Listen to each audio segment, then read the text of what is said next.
like a tide. When the storm gets rough, we ain't gonna hide. Rock and get us swilling, but it won't touch me. Only love around, that's how it's gonna be. Keep moving forward, never looking back.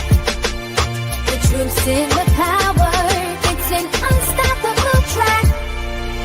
In the city lights where dreams collide, we hustle through the night, fire in our stride. Whispers in the dark can't dim my glow. With rhythm in my soul, I'm ready for the show. We break the chains, rewrite the rules in this concrete jungle where nobody's fools. Unity sings louder than the lies they scheme. In our heart and the struggle, we dare to dream. Keep moving forward, never looking back. The truth's in the power, it's an unstoppable track. Another Queen Ahmadiyyah production. Haze on the corner, they talking real loud. Spreading on light, trying to bring me down. Enemies lurking, but I won't back away. Got a vision in my mind, I'm here to stay. Got my crew beside me, we rise like a tide. When the storm gets rough, we ain't gonna hide. Rock and get us swilling, but it won't touch me. Only love around, that's how it's gonna be. Keep moving forward, never looking back. The truth's in the power, it's an unstoppable track. In the city lights where dreams collide, we hustle through the night, fire in our stride. Whispers in the dark can't dim my glow. With rhythm in my soul, I'm ready for the show. We break the chains, rewrite the rules in this concrete jungle where nobody's fools. Unity sings louder than the lies they scheme. In our heart and the struggle, we dare to dream. Keep moving forward, never looking back. The truth's in the power, it's an unstoppable track. Haze on the corner, they talking real loud. Spreading on light, trying to bring me down. Enemies lurking, but I won't back away. Got a vision in my mind, I'm here to stay. Got my crew beside me, we rise like a tide. When the storm gets rough, we ain't gonna hide. Rock and get us swilling, but it won't touch me. Only love around, that's how it's gonna be. Keep moving forward, never looking back. The truth's in the power, it's an unstoppable track. In the city lights where dreams collide, we hustle through the night, fire in our stride. Whispers in the dark can't dim my glow. With rhythm in my soul, I'm ready for the show. We break the chains, rewrite the rules in this concrete jungle where nobody's fools. Unity sings louder than the lies they scheme. In our heart and the struggle, we dare. All right. Grand Rising, everyone. Thanks for tuning back in once again to the original Queen Ahmadiyyah Shakur show. I'm your host, Queen Ahmadiyyah Shakur, and this is your morning wake-up call. So as you're coming in, please feel free to go ahead and subscribe to the channel. If you haven't done so already, be sure to click that notification bell and click the word all so you're notified each time the Queen Goddess goes live. All right. Hello, Buckhorst DC. All right, Lillian is in the virtual building. Lillian X. Claudette is here. All right, we the people, I see you. Let's get ready to get black into it. Everybody hit that like button. Thank you in advance. I see you, Andrea. Muad'Dib is here. All right. Jay McClinton, Nessie X, Lady Painter. All right, so shout out to all of my loyal royals and everyone tuned into the Queen. And a big shout out to my moderators because y'all know they be putting in work. I see you, Desmond. Okay, March, Baby, Claudette, Alice. All right, so let's get into it. I'm going to have a brief word from my sponsor, and then we will start the nefariousness. Do not buy 12 Tribes on Earth hair growth oil and hair magic elixir unless you want super healthy, gorgeous hair that grows. They have a whole line of amazing hair growth products, including hair growth leave-in conditioner spray, hair growth shampoo, hair growth spray, and hair growth butter. I'm starting to sense a theme here. They include quality natural ingredients. They smell amazing, and you can see the results for yourself. So if you're looking for healthy hair growth for your natural or relaxed hair, try 12 Tribes on Earth today.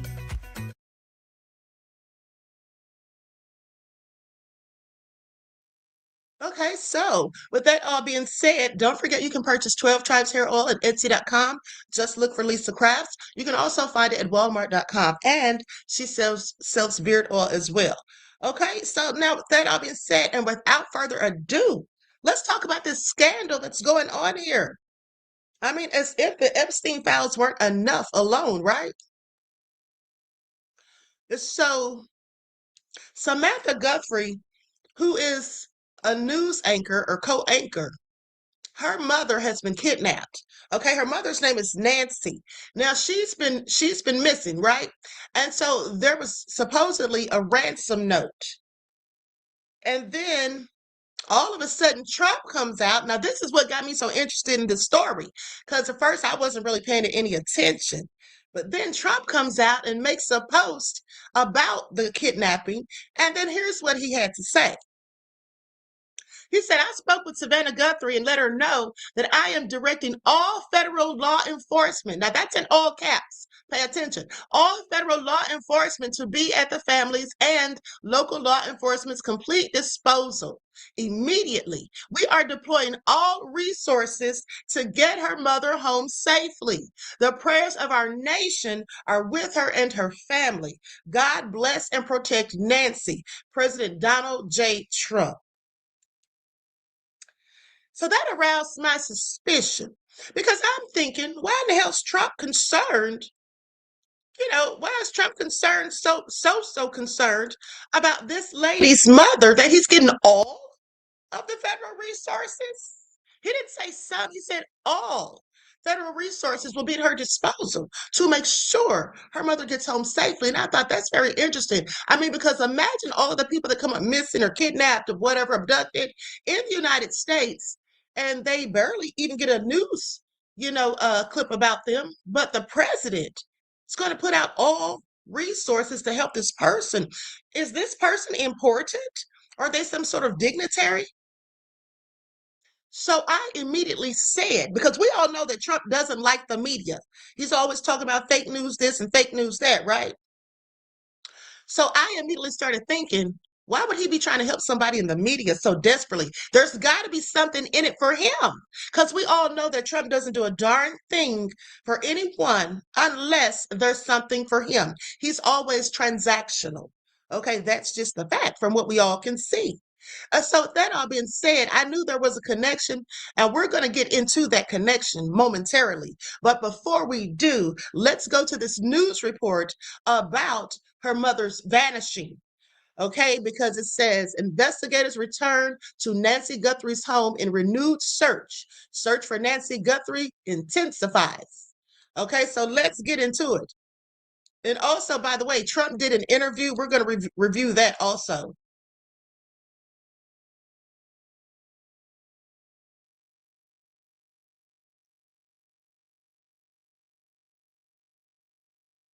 Investigators swarming Nancy Guthrie's home in a renewed search for clues in the disappearance of Savannah's mom. The multi-agency team, including FBI agents, sheriff's deputies, and a Border Patrol canine unit, entering the property behind new yellow crime scene tape. It's the first time we've seen this type of activity since the 84-year-old went missing early this week. And overnight, Savannah and her siblings, Annie and Cameron, releasing that heart-wrenching video. Two people briefed on the investigation say the FBI special agent in charge was seen at a Guthrie family home where it's believed the video was recorded. NBC News is also aware of multiple reports of ransom notes sent to news organizations. No law enforcement agency has substantiated them, but they are being investigated. NBC News has not seen the notes. A white female, 84 years of age, 5C medium build. Now, 5 days after this police dispatch call that started the search for Savannah's mom, authorities are also looking into what appears to be blood found outside the home, according to two senior officials briefed on the investigation. Those officials also say Guthrie's pacemaker appears to have disconnected from its monitoring app in the early morning hours on Sunday, the day she was reported missing. President Trump reaching out to Savannah on the phone Wednesday and later posting, I am directing all federal law enforcement to be at the family's and local law enforcement's complete disposal immediately. We are deploying all resources to get her mother home safely. In Tucson last night, a prayer service organized by some of Savannah's longtime friends. Shelly Shamrell and Savannah bonded 30 years ago while working at Tucson's local NBC station. And she says Nancy became like a second mom to her. She is just the most loving, kind, warm, smart person who is so revered in this community. A family, a community, and the entire nation now praying for Nancy Guthrie's safe return. And as the search continues, investigators are still trying to figure out if they'll be able to recover any of the video footage from those overnight hours taken from Nancy Guthrie's surveillance cameras. Google, which owns Nest Cameras, tells us that they are now assisting law enforcement in that investigation. And we do hope to get more information on all of this later today. The Pima County Sheriff's Office is expected to give another update. Craig. Liz Kurtz-Forst there in Arizona. Liz, thank you. We're joined now by Tom Winter, our national law enforcement correspondent, and NBC News law enforcement analyst Jim Kavanaugh. Good morning to both of you, gentlemen. Jim, I'll start with you. Savannah and her siblings, they put out this emotional video. SG saying, quote, "We are ready to talk. We are ready to listen." What would be the goal, Jim, in putting out a video like that? How could it potentially advance the investigation? Well, this is the family reaching out, Craig, to the abductors and saying, look, first, let's talk about mom. Let's humanize mom. You know, she has grandchildren. They love her. Children, they love her. She's just a loving grandmother, mother. Humanize her. And the family talks about Nancy and humanizes her with the abductors because she's been just an object to the abductors, an object of their goal, which either is money or some messaging, we don't quite know yet. So that's very important. I think it was excellent they did that. They need to humanize Nancy. And they also say, we're ready to listen. Hear the family. We want to listen. We want to hear what you want. Do you want money? Do you want a message? What is it you want? Tell us. We want to listen. And they talk about, the world of manipulated voices. In other words, they know about these ransom notes. They specifically discuss it. But there's manipulated voices, so we don't know if it's really the abductors. We don't know if it's really you. So reach out to us and let us know. And then, of course, they strengthen mom. They kind of close with strengthening mom. We're all looking. We're all here. We're not going to give up.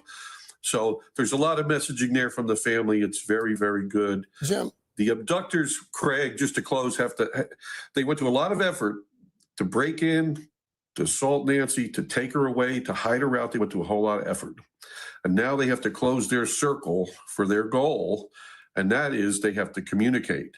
So the best thing they can do, their best options, the abductors, is to release Nancy, leave her at the foot of a church somewhere, a store, or take the step to communicate to see if you can reach your goal.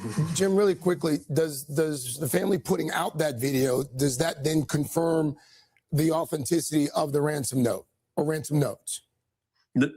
No, it doesn't. Okay. In fact, I think what the family's saying is it's still a question. There's a lot of manipulated voices. This could be someone in Kathmandu saying, send Bitcoin.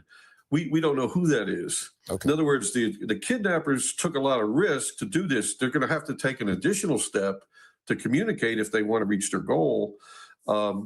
I would expect that if they've seen this, I'm sure it's been everywhere, and they may drop a letter, a snail mail package with something.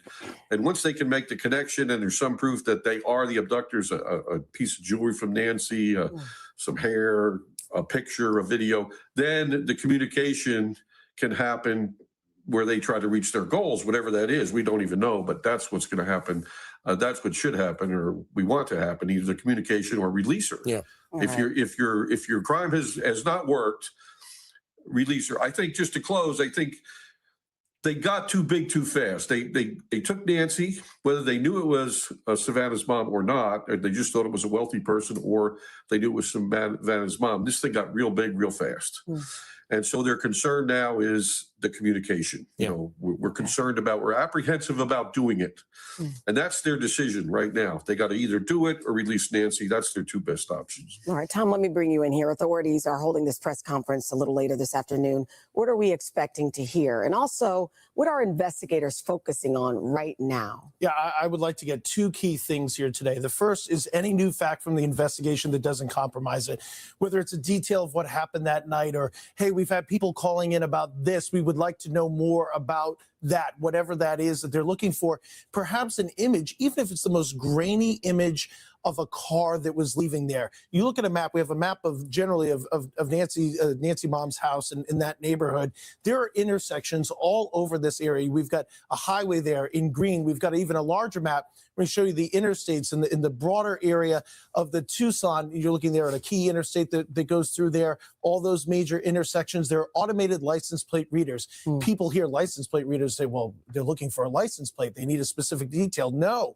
If somebody could call in and say, I saw that green Honda, that black Chevy Tahoe, whatever it is, they can feed that into the system. That might be very helpful as far as finding this person. The other thing that I think would be good to pick up on what Jim was saying is if there was an easy way, Savannah is talking to you now, whoever did this, she's talking with you. It would be great if they could make it easy to find a way to get that person to talk to Savannah as well. You've got an opportunity for those two to talk, for there to be a proof of life, to get to a point here where there is a dialogue. If there's a dialogue, there's hope for Nancy. Thank you. Thank you, Tom. Thank you, Jim. And of course, we will bring you the very latest updates. NBC News will have live coverage of today's news conference from the Pima County Sheriff's Department. And again, we're asking anyone with any information, please call that phone number on your screen, 1-800-CALL-FBI. Right. So now I find that very interesting, like I told you all. And I started wondering, why is Trump getting involved in this and then getting government resources? Okay, so then the first thing I find out is that the Guthries, hold on, let me pull this up. The Guthries had a link to the Epstein files. Okay, the business that her husband owns was mentioned. Savannah Guthrie, Jeffrey Epstein link. Husband Michael Feldman's Glover Park mentioned in files. Running network. Okay, so it says Today Show host Savannah Guthrie's mother Nancy has been kidnapped. Authorities believe a surprising link to Jeffrey Epstein has emerged from the files. Okay, also nefarious. Now it says Nancy Guthrie, mother of Today Show host Savannah Guthrie, was kidnapped on Saturday, according to authorities. Now a search is on for her, and a recent update has given some hint as to the motive, even as TMZ reported they got a ransom note in the case.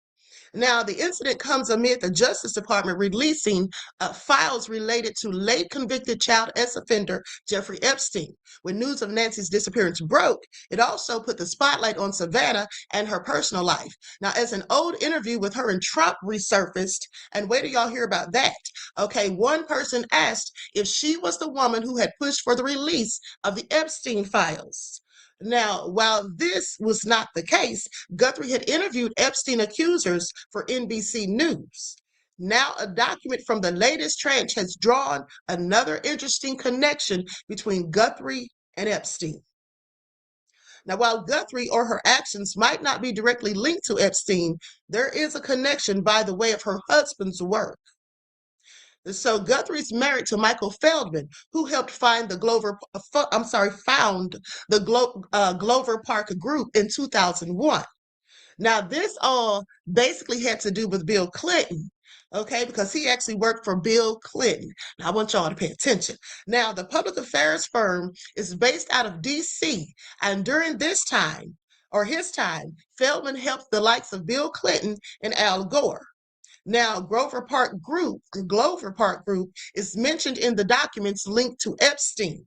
One file mentions a communication involving Larry Summers, where it suggested that Epstein speak to someone at the Glover Park Group. He has helped Clinton and General Petraeus. That's what the document said. So then I said, well, hold on, wait a minute. Let me find out what this business is all about, because it said he helped Clinton and General Petraeus. So I said, okay, so what kind of business does he have? So I decided to look into Glover Park. And I basically found out that he's a cleanup man. That's what he is. He's a cleanup man. Okay, he's a person who fixes like crisis management, when there's like some sort of public scandal, okay, something's gotten out, you need somebody to fix it or scrub something from the internet, clean it all up. That's what he does. Okay, that's what I immediately figured too. So I went online and I typed in the Glover Park group. And then some things popped up and I said, So I typed in specifically, does this company do cleanups?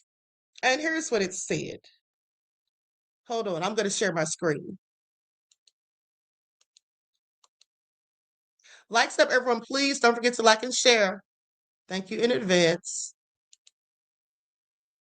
Okay, so I hope you all can see that. Okay, so like I said, I typed in, does this company do cleanup jobs? You know, like for somebody's reputation or whatever. So here's what it says. Michael Feldman is a founding partner of the Glover Park Group, often misheard of as Grover Park, a prominent strategic communications, public affairs firm. While his firm doesn't literally clean the internet like a technical deletion service, it specializes in high-stakes reputation management and crisis communications. Essentially, they help high-profile clients clean up public image, managing how sensitive or controversial information is perceived by the media and the public, providing counsel to individuals and corporations during legal battles or scandals, such as Feldman's recent work for Johnny Depp's legal team. Okay, as part of its current parent company, FGS Global, the firm handles corporate reputation and crisis management across digital and traditional platforms. The firm was founded in 2001 by former Clinton and Gore administration officials and has since merged into the international consultancy FGS Global, where Feldman serves as the North American co-chairman. Okay, are y'all paying attention? All of these ties, Bill Clinton in the Epstein files, Trump in the Epstein files, this man, Michael Feldman, tied to both of them. Well, he's not really tied to Trump. He's tied to Bill Clinton. But his company is mentioned in the Epstein files. Now, here's the thing that I find was interesting. So they talk about this interview that his wife did with Trump. And this was some years ago. But you all know what that interview was about? That interview was about satanic rituals, if I'm not mistaken. Hold on. Let me just double check.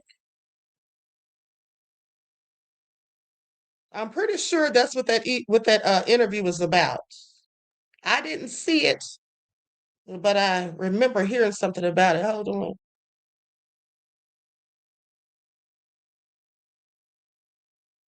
Give me just a second. I thought I may have had it in one of my files.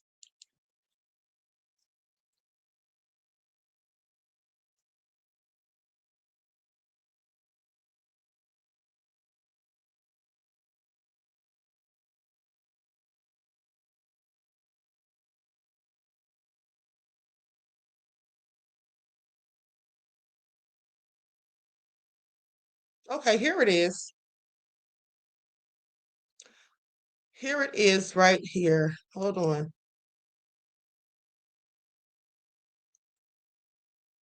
Let me see if I can pull up this video. This is from October the 15th of 2020. October the 6th. Savannah Guthrie to Trump. You're the president, not someone's crazy uncle. Hold on.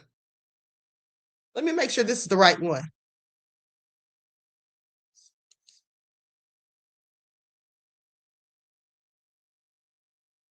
Yeah, this is it. Okay, so with that all being said, watch this. Okay, we're gonna watch this. I've never seen it. I've never seen it, but in light of the recent situation that is at hand, this is supposedly resurfaced. I'm gonna use an overlay.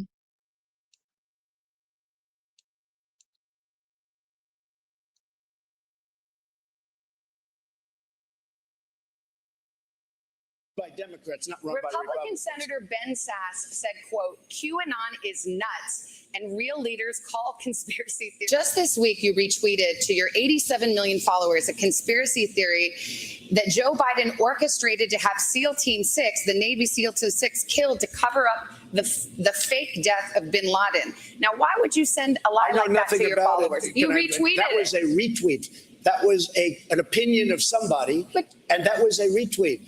I'll put it out there. People can decide for themselves. I don't take a position. You're not like someone's crazy uncle who can just retweet whatever. That was a retweet, and I do a lot of retweets. And frankly, because the media is so fake and so corrupt, if I didn't have social media, I don't call it Twitter, I call it social media, I wouldn't be able to get the word out. And the word is false. And you know what the word is? The word is very simple. We're building our country stronger and better than it's ever been before. Thanks so much for watching Bloomberg. I find that also interesting. But here's the thing. Now, with the way the tensions were rising in that interview, it seemed obvious to me that her and Trump don't care for each other. Hold on. Here's something about that interview. It says, Savannah Guthrie Trump interview. Hold on, I'm going to try to share this on the screen. Why does it keep disappearing? It's like something's wrong with the link. Let me see here.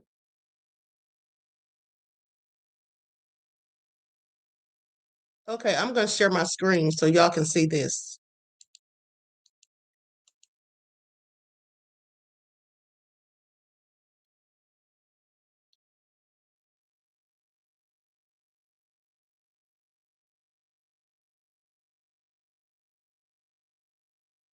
Okay, now you all see that? If you all can see that, it says Savannah Guthrie Trump interview on satanic PDF ring goes viral after mother reported missing. He knew. Okay, that's what it says. He knew. Now, what do they mean he knew? Now, I want to read that article, but every time I click on it, it just disappears. Let me see what happens now. Hold on. That is so weird. Why does it keep disappearing like that? I'm going to show y'all what it's doing when I click on it.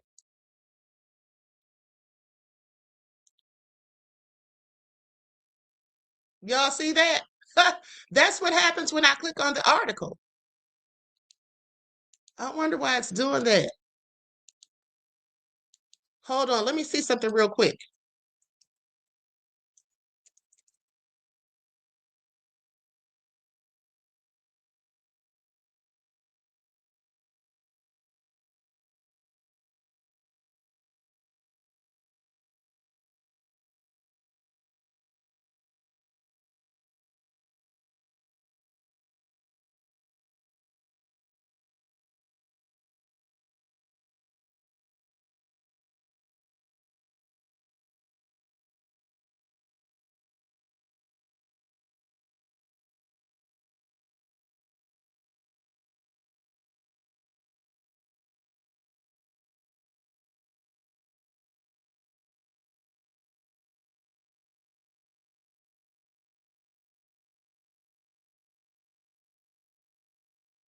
Okay, okay, so listen to this. Hold on. I'm gonna share my screen. I just typed it in on Chat GPT because that article just kept vanishing for some reason. Okay, so here's what Chat GPT says. Okay, it says, here's a summary of the interview moment people are referring to, as it wasn't a recent interview, but a 2020 NBC town hall style event moderated by Savannah Guthrie, in which she pressed then President Donald Trump about the conspiracy theories. You know, those people that start with the letter in the alphabet. Okay, now it's baseless claim that there is a satanic PDF file ring involving Democrats. And that's interesting because I was absolutely talking about this all over the internet in 2020. Now, with that all being said, it says context of the interview. The event was a town hall NBC featuring the president, Trump, Savannah Guthrie. Okay. Part of the audience and viewer attention focused on Trump's response to a far-right conspiracy theory that claims a secret cabal of Satan-worshiping PDF files controls the U.S. government and that Trump is secretly fighting them. You know, the only thing that they got wrong is that Trump was secretly fighting them. Trump secretly is one of them. And now we all see that it isn't a conspiracy theory because we saw those files. I want y'all to pay attention. They had everything right, except it wasn't the Democrats. It was both. Okay, it was both. Just like I always said. Now, with that all being said, goes on to say, Guthrie directly asked Trump about the people with that alphabet number or letter, including its claim that Democrats are running a satanic PDF ring, and challenged him to disavow the conspiracy theory completely. Trump refused to fully denounce it. He repeatedly said he knew nothing or very little about it, despite Guthrie explaining the entire theory to him. While insisting he didn't know much, Trump added that he believed that those supporters are very much against PDF files and that he agreed with that stance, a statement critics saw as a tacit positive frame of the group without rejecting the conspiracy theory itself. Now, Guthrie tried to clarify that the idea of a satanic PDF file cult was baseless and asked why Trump wouldn't clearly call it crazy and not true. Trump continued to avoid a direct disavowal, suggesting he didn't know enough about it, even as he responded to her explanation of it. Now, the exchange was widely reported because it was seen as a moment when a mainstream news moderator challenged the president on a fringe conspiracy theory that had grown in prominence among some supporters. Trump's reluctance to categorically reject the conspiracy was interpreted by many commentators as falling short of a clear rejection of the claim that Democrats were part of a satanic child S ring. Okay, I want y'all to pay attention. And little did those people know who was all in those files. Okay, I want you all to pay attention. So that is really crazy. Now, so here's another thing. Let's get back to Guthrie's husband, Michael Feldman, because they said that he came out and spoke. Here it is right here. Savannah Guthrie's husband breaks silence on missing mother-in-law, Nancy. Okay, so Feldman, age 57, exclusively told Page 6 on Tuesday morning that he doesn't have anything new to report in the desperate situation of his mother or his mother-in-law. Okay, Nancy. Okay, so the public relations and communications consultant added that he's just being responsible or responsive, but feels mostly unhelpful in the gut-wrenching situation. However, Feldman expressed appreciation for the media's thoughtfulness. Nancy, who lives alone in the Catalina Foothills neighborhood of Tucson, Arizona, has not been seen since Saturday night. Now, Pima County Sheriff Chris Nanos said the 84-year-old went to dinner with family, including her daughter, Annie Guthrie, and was brought back to her house at about 9:30 or 9:45 p.m. Nanas told U.S. Weekly that Annie, age 56, didn't notice any red flags about her mom's behavior throughout the evening. So at around 11 the next morning, a parishioner at Nancy's church called her family to let them know that she did not attend that morning's service, which was unusual. Okay, Nanos explained all of this during a press conference. So the family then went to Nancy's house to look for her and called 911 at around 12:15 p.m. So this is an 84-year-old lady that was safe in her home asleep, and she is taken. That should never happen. This is what Nanos told U.S. Weekly, adding that Savannah did not raise any concerns about her mom's health prior to her disappearance. Okay, she has physical ailments and mobility issues that prevent her from walking more than 50 yards by herself. Okay, according to family. But she is of great sound mind and sharp as a tack, so it's unlikely that she just wandered off. However, Nancy takes daily medication that can lead to fatal consequences if missed. Notably, the medication, along with her cell phone, wallet, keys, and car, were all left behind. So, upon searching the home, Nano said it became apparent to the investigators that they were looking for a crime, or they were looking at a crime scene. Nanos called the findings very concerning and suspicious in nature, adding that they believe Nancy was abducted and harmed in the process. Okay, now while he did not elaborate on the nature of the potential injuries, law enforcement sources told the Los Angeles Times that blood was found in the home, though it's unclear whose it was, and there were signs of forced entry. Now, Nanos also told CNN that there has been no indication that this is a ransom situation, but he made sure to note that investigators will never rule it out. Savannah, age 54, was absent from Monday and Tuesday's Today Show episodes to be with her family and help to look for her mom. She sent in a statement that was read aloud, thanking everyone for their thoughts, prayers, and support. So this is all nefarious. Okay, I'm going to show you all the poster they have up, the missing poster for Miss Nancy Guthrie. I hope this little lady gets home safe. This is all scary. And she's on medication and likely hasn't had it for days now. 84 years old. And you know what makes me even more suspicious? What makes me even more suspicious is the fact that Trump is offering to help. And it's obvious that Trump doesn't like that lady, Savannah. So why is he trying to help? That really makes me think this even more so has something to do with the Epstein files. And also the fact that this lady worked for the Clintons. And let us not forget that the Clintons have been subpoenaed and they're supposed to give testimony recently. Okay, so what's really going on here? Do they know something about the Clintons or Trump? I have so many questions. And let's not forget all those people that have turned up dead. Okay, I'm sorry. Please make it all make sense. It's called the Clintons body count conspiracy. Okay, because they call it a conspiracy. But the fact of the matter is, all these people have turned up dead. Okay, let's talk about it. Alleged victims, shall we? Don Henry and Kevin Ives.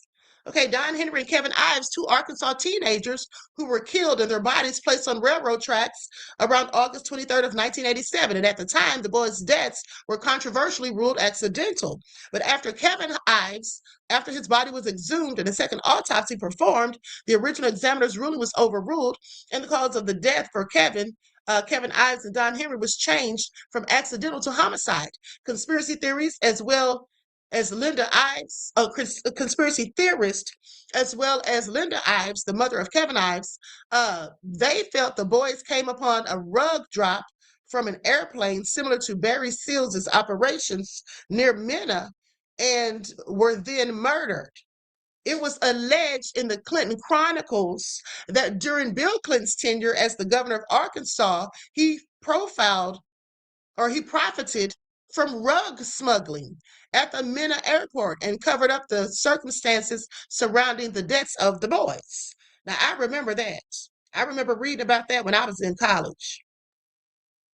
Now, with that all being said, C. Victor Razor. Let me just go ahead and share this on the screen, honey, so y'all can see all these people coming up missing around the Clintons, and y'all don't find it suspicious. Y'all don't find that suspicious, because I sure do. Okay, C. Victor Razor II. C. Victor Razor II was national finance co-chairman for Bill Clinton. He died in a plane crash along with his son and 4 others on July the 30th of 1992 when the de Havilland Canada DHC to Beaver they had chartered for a fishing trip crashed near Dillingham, Alaska. Conspiracy theorists believe the crash to have been deliberately caused. However, the National Transportation Safety Board ruled it as an accident, stating that the probable cause of the accident was the pilot's delayed decision and reversing course and his failure to maintain airspeed during the maneuver.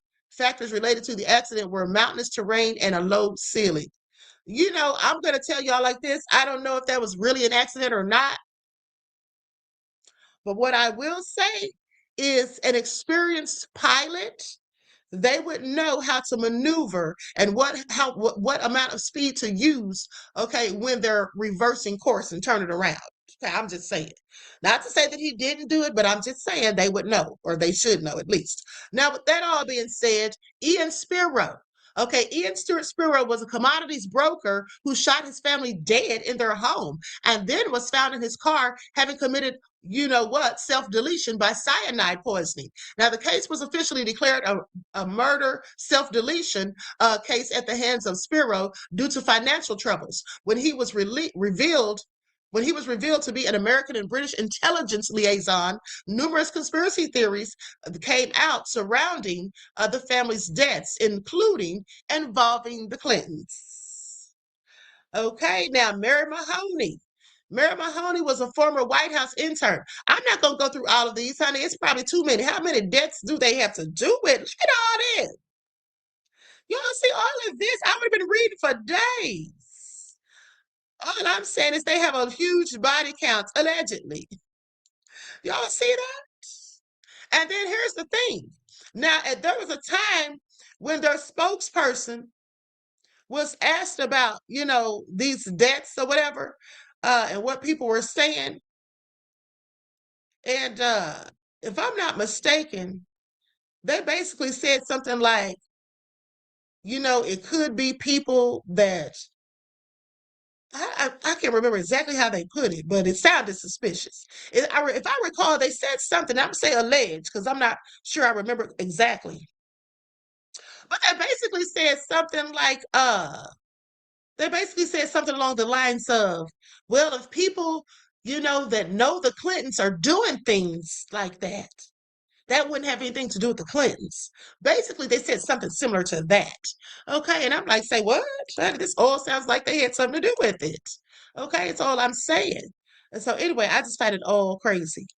I find it all very interesting. At the end of the day, this man worked with the Clintons, and then his company is mentioned in the Epstein files, and then Trump's volunteering to help. Now, here's the thing, though. I want you all to think about this. If Trump is saying that he's going to put all of the feds out there to help this woman, and we see that he really doesn't like her, you know what I'm starting to think? I'm starting to think that maybe this might have something to do with the Clintons and the fact that they have been subpoenaed because this man worked with him. And so does he know something? Also, he obviously knew Epstein if they mentioned his company in Epstein's. Well, that doesn't necessarily mean he knew Epstein, but I just wonder if he did, since they mentioned his company in there and were referring Epstein to his company.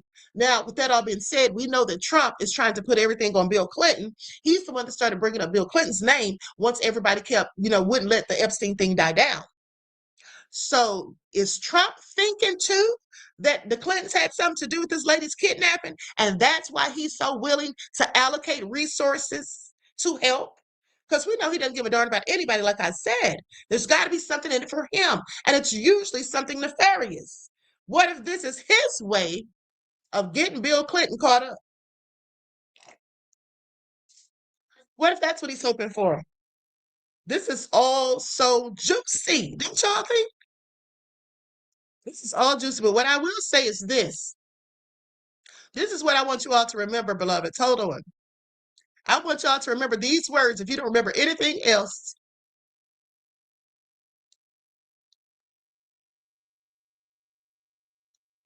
Trump is president again, at some point or another, that ugliness will touch all of our lives. And it will not matter what you look like, how you worship, who you love, or how you vote.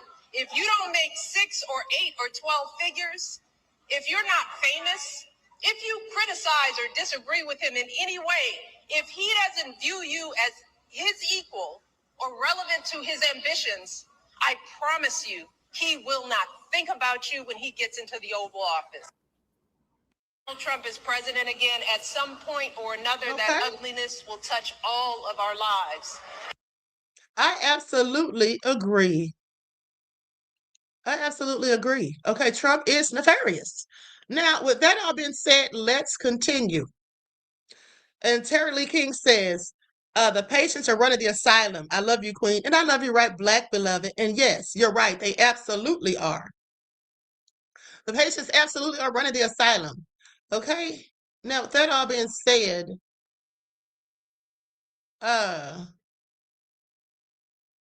what is this right here?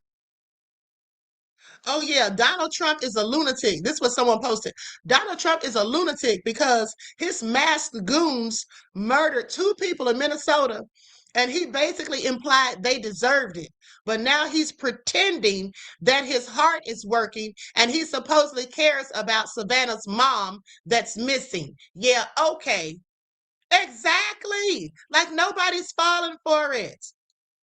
Remember when Donald Trump said this? If I were to run, I'd run as a Republican. They're the dumbest group of voters in the country. They believe anything on Fox News. They could lie and they'll just eat it up. I bet my numbers would be terrific. And he wasn't lying.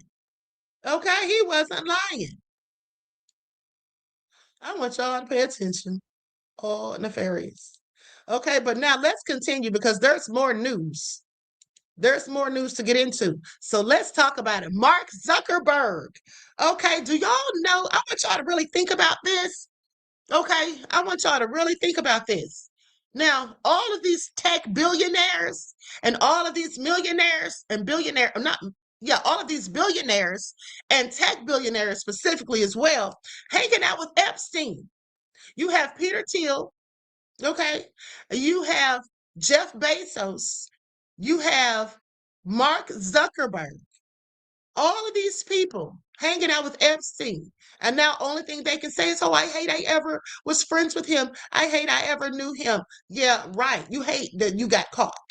That's what you hate. Okay, that's what you hate, Mark Zuckerberg. Now I want you all to pay attention to this because here's the thing that I find so nefarious. So Mark Zuckerberg's name was in the files, right?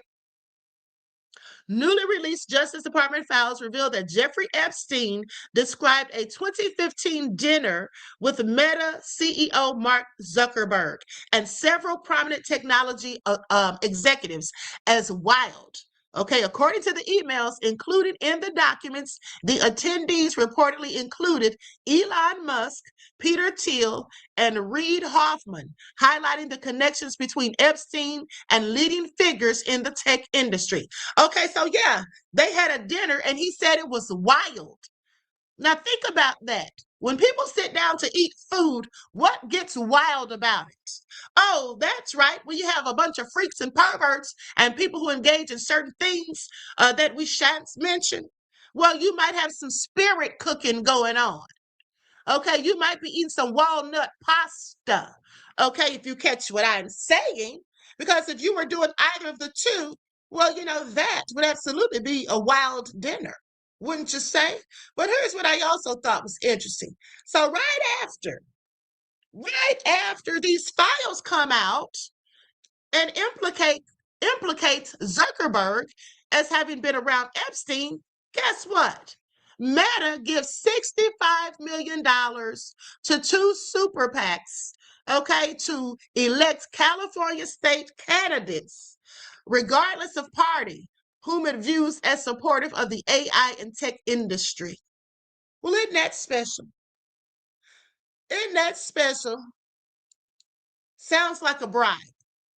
Okay, sounds like a bribe. I'm sorry, it does. Sounds like a bribe. Like, oh, did you give them that money?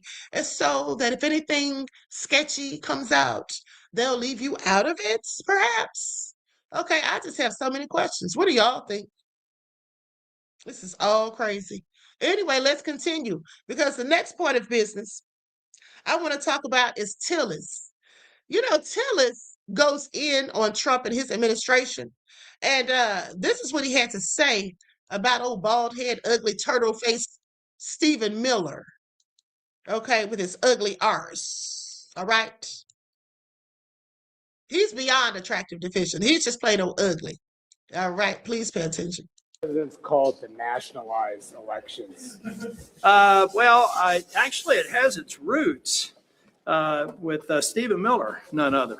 He's probably focused too much on his Duke education and should go back to 3rd grade math. my granddaughter can figure out we don't have the votes to get that done. Senator Tom Tillis, who is retiring, has offered the most scathing Republican criticism towards one of Donald Trump's most powerful advisors, Stephen Miller. He slammed him on everything from foreign policy to immigration enforcement. The United States should have Greenland as part of the United States. Nobody's going to fight the United States militarily over the future of Greenland. You know what makes me cranky? Stupid. What makes me cranky is when people don't do their homework.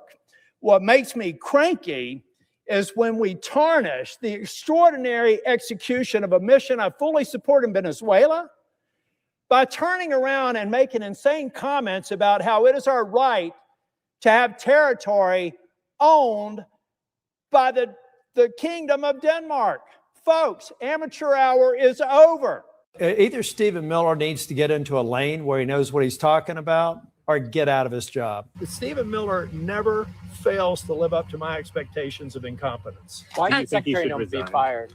I'm going to leave that up to the president. I can tell you if I were president, neither one of them would be in Washington right now. I've continued to tell the president, you've got to get the amateurs out of the Oval Office for his own sake, for his legacy, but for the sake of Republicans. Now, Stephen Miller has not responded publicly to Tillis's latest attack, but President Trump has called the senator a loser. And this is how the senator responded when I asked him about that. I am thrilled about that. That makes me qualified to be Homeland Security Secretary and Senior Advisor to the President. What do you think of the president's call to nationalize elections? He's funny. Okay, he is hilarious. And then when he said amateur hour is over, okay, is it not? So anywho, let's continue because this is what is going on with the tariffs.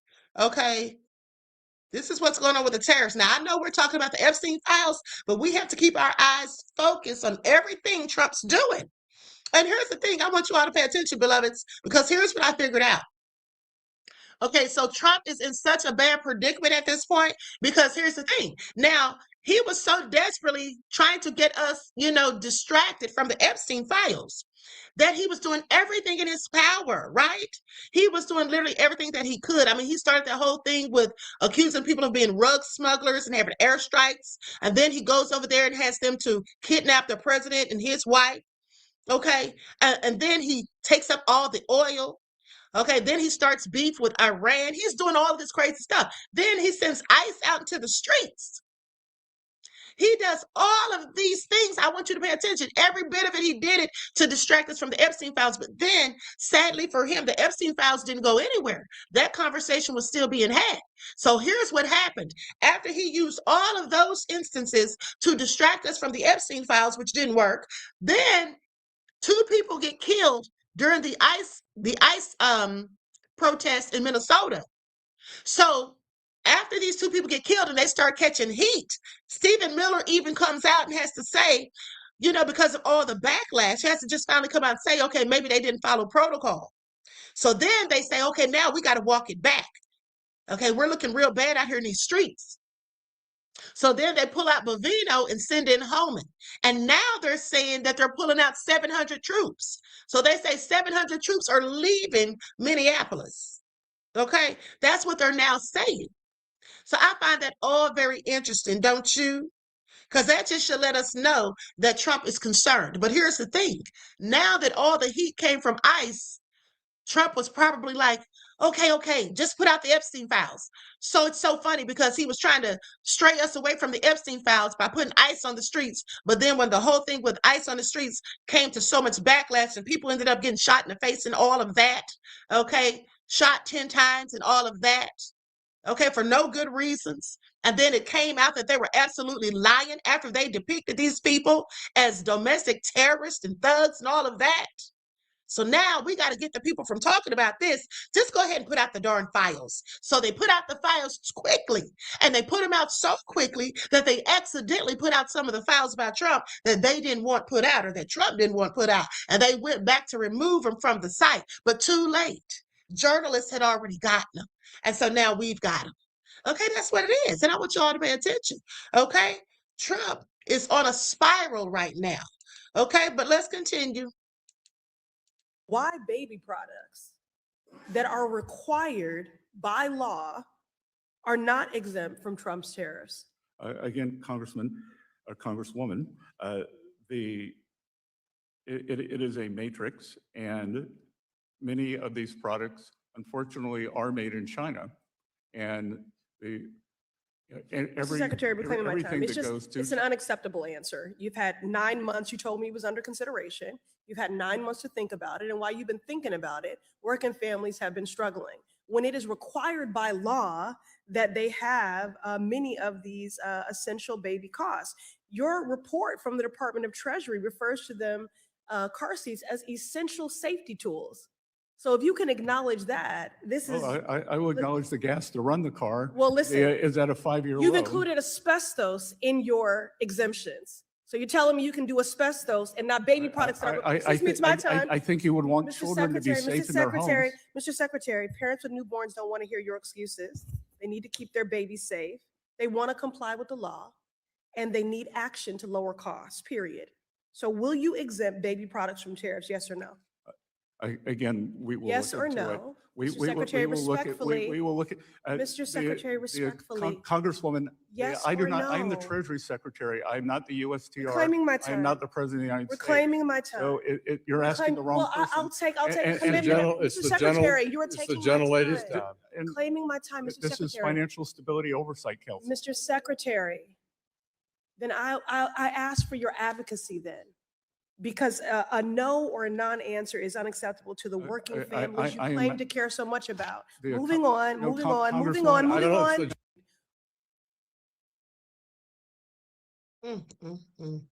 Okay, why baby products? Okay, that's a very good question. That makes no sense. Okay, that makes no sense. Now, let's get into this interview that Trump did. Trump talks Minneapolis, the economy, and 2028 in interview with Tom Lamos. Okay, so yeah, let's watch this because I didn't see it. Did any of you see this? Did any of you see this last night? Because I didn't. Okay, let's get into it.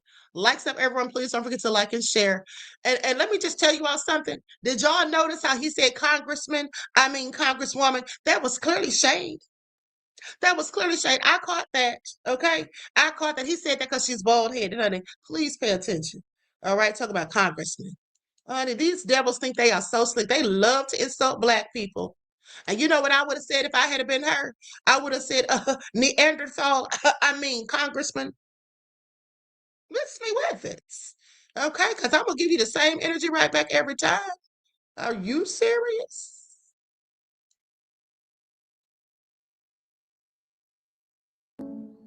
This is you.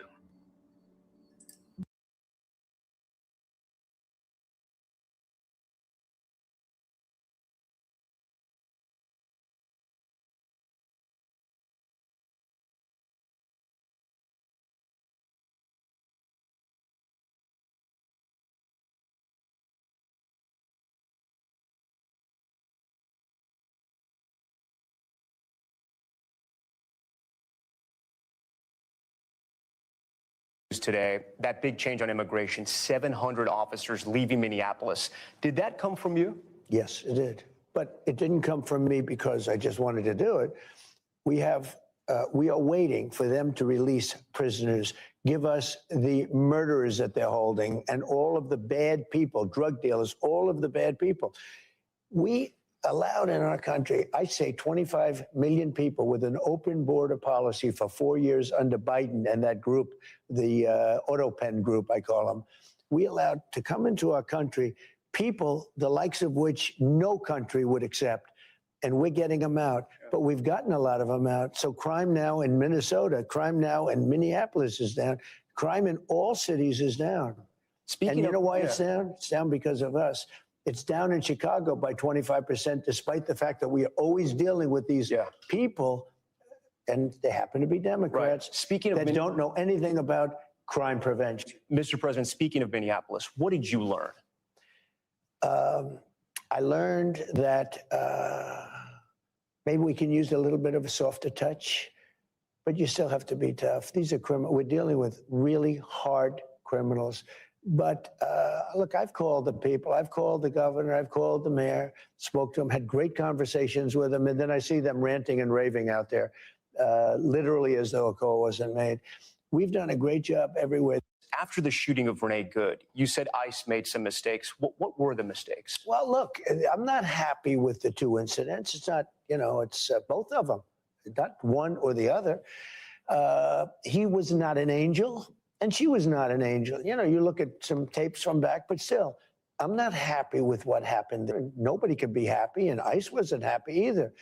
But I'm going to always be with our great people of law enforcement, ICE, police. We have to back them. If we don't back them, we don't have a country. You mentioned Renee Good. Now he sounds so insidiously obtuse, saying we have to back them. If we don't back them, we don't have a country. What the hell is he talking about? If you keep killing the citizens, you won't have a country either. How about that? Innocent citizens, okay? Americans. What's he talking about here? Okay, and then he said ICE was sorry about it. No, they weren't. After that man killed Renee Good, he said effing B. That's what he called her. He called her an effing B, and they wouldn't let anyone give her any help. There was a doctor on the scene. And then we saw how they did Alex Pretty, just dragging his body, rolling him over like they're trying to, see how many shots. That's what the witnesses said, like they were trying to count how many bullet holes. Okay, please miss me with it. Let's continue. And Alex Pretty not being angels. Do you think any of that justified what happened to them, though? No, I don't. It should have not happened. It was a very sad, to me, it was a very sad incident, two incidents. And, they mention the one now, they don't mention the other. Well, I think. Okay, he's so full of it. He said they were no angels. And now when the reporter asked him, Tom Lamos asked him, do you think that means they deserved it or whatever? At the end of the day, no. Yeah, you do. That's why he said they were no angels. He was trying to justify it as if they deserved it. That's why his administration called them domestic terrorists.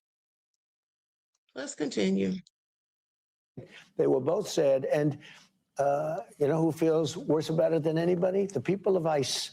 They're strong, tough people. And they have to be tough because we're dealing with hardened criminals. Right. We're dealing with people, jails have been emptied into our country from all over the world, from Venezuela, where we had great success, you will admit. I'm sorry, I'm not going to keep interrupting, but let me say this. He said we're dealing with hardened criminals. Renee Nicole Good was no hardened criminal. Neither was Alex Pretty. He was an ICU nurse for veterans. Do y'all hear this? But we're dealing with hardened criminals. But you're killing innocent Americans. Where are the hardened criminals of which you speak? You're dragging disabled women out of their vehicles, dragging pregnant women by their arms down the street. Where are the hardened criminals of which he speaks? This man is so stupid. Oh, my Lord, honey, let me just be quiet. But from Venezuela, from the Congo in Africa, from all over the world, the jail population was emptied into our country. If we don't have strong people, you're not getting them out, and we're getting them out. Remember this, again, I say it again and again, we have record low crime in the United States. Nobody. I'm sorry. Hold on, I'm sorry. Did I hear him right? Did he just say criminals from Africa, the Congo? Is that what he said? In Venezuela? Hold on, let me roll it back. I'm sorry. I don't know if I heard him right.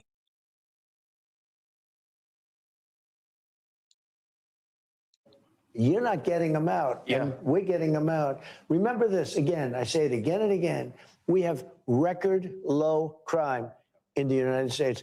Nobody's been able to say that for 125 years. So I want to be clear because about it than anybody. The people of ICE, they're strong, tough people, and they have to be tough because we're dealing with hardened criminals. Right. We're dealing with people, jails have been emptied into our country from all over the world, from Venezuela, where we had great success, you will admit, but from Venezuela, from the Congo in Africa, from all over the world. Y'all heard that right? He said from Venezuela to Congo, Africa. Wow, y'all heard that?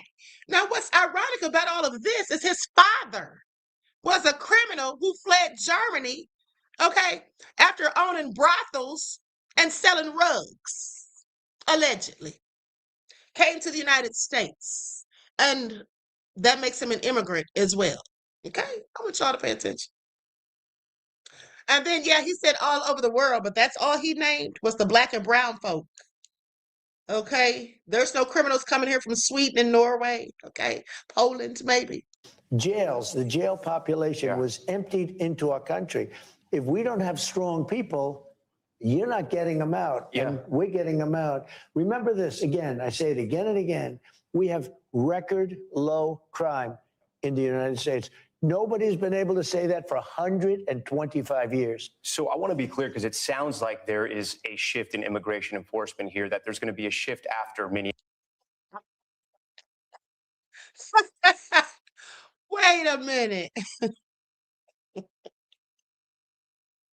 Wait a minute. Wait a darn minute. Say what now? Did y'all hear what he just said?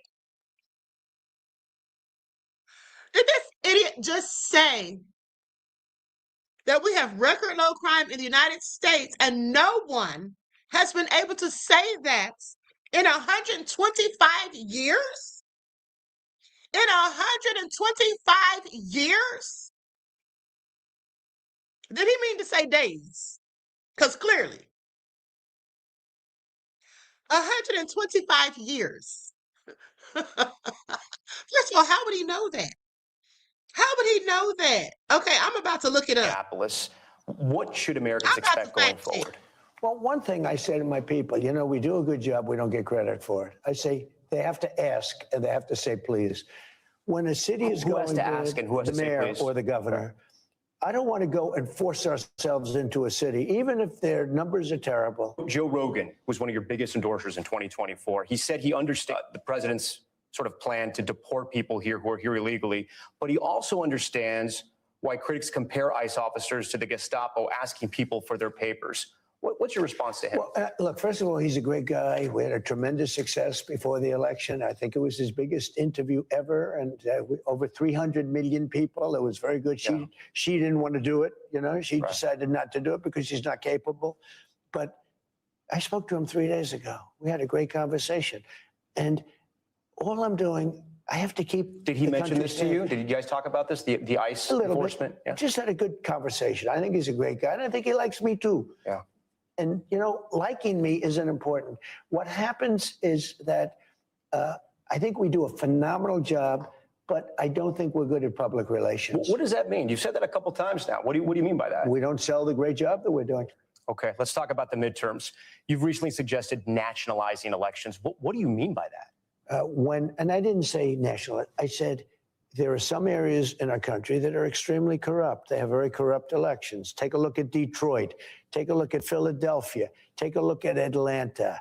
There are some areas that are unbelievably corrupt. I could give you plenty of more too. I say that we cannot have corrupt elections. This man literally said nationalize elections. Didn't he say that? Didn't he literally say he wanted to nationalize them? He wanted them to be under federal control. Okay, I'm sorry. Maybe I misheard him because I could have sworn that's what we all heard him say. Lying self. If we have to, if they don't straighten it out. As an example, voter ID. Why don't the Democrats want voter ID? You know who does want voter ID? Democrat voters want it, but Democrat politicians don't. Why don't they want it? Because they want to cheat on elections. Can you imagine if I were a politician and they asked me, do you want voter identification? And I said, no, there's no way you could win that debate. But even the Democrats don't want voter ID. If they don't want voter ID, that means they want to cheat. We can't.